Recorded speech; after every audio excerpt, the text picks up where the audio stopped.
a tax break to the rich. Slashing taxes on the super rich. Unfair, they say. The Republican tax plan favors rich people.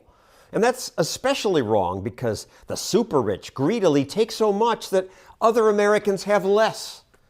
But is that true? My goal in life is to be the best part of your day. Jim Caruso's rich. He took over a bankrupt brewery and made it successful by creating a bunch of what I would think were absurd new craft beers like Blood Orange Ale. At the end of the day, you can sit back and sip a beer and just appreciate the beauty of life.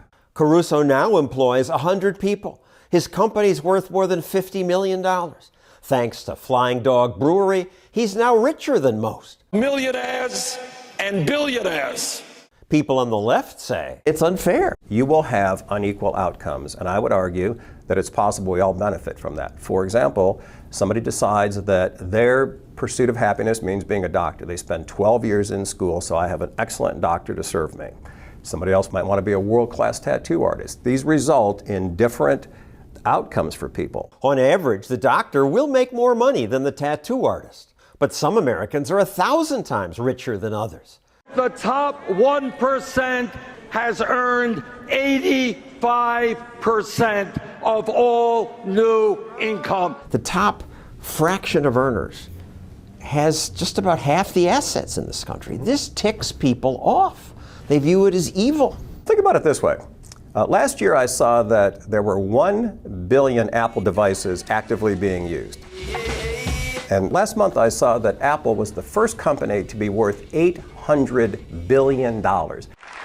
Today, Apple is going to reinvent the phone. I was curious, how much was Steve Jobs worth in 2011 when he passed away at too early of an age? $10 billion. I did some quick calculations, rough math. Let's look at those calculations. Steve Jobs earned $10 billion, but Apple sold more than 2 billion devices. That means Jobs collected about $5 for every device. Certainly your cell phone is worth more to you than $5. It must be because you willingly paid several $100s for this. I think Steve might have been underpaid here. The feeling tends to be that somebody like Steve Jobs took something away from everybody else. But what did Steve Jobs take from us? He had this idea, wouldn't it be great to have 1,000 songs in your pocket? One of the most massively important tools for productivity and communication in life. So it's that zero-sum game mentality that somehow people who create stuff are taking it away from other people, and that's simply inaccurate. It's not a zero-sum game. They're creating stuff that didn't exist before. They are creating stuff, and unless they collude with government, they can get rich only by making our lives better.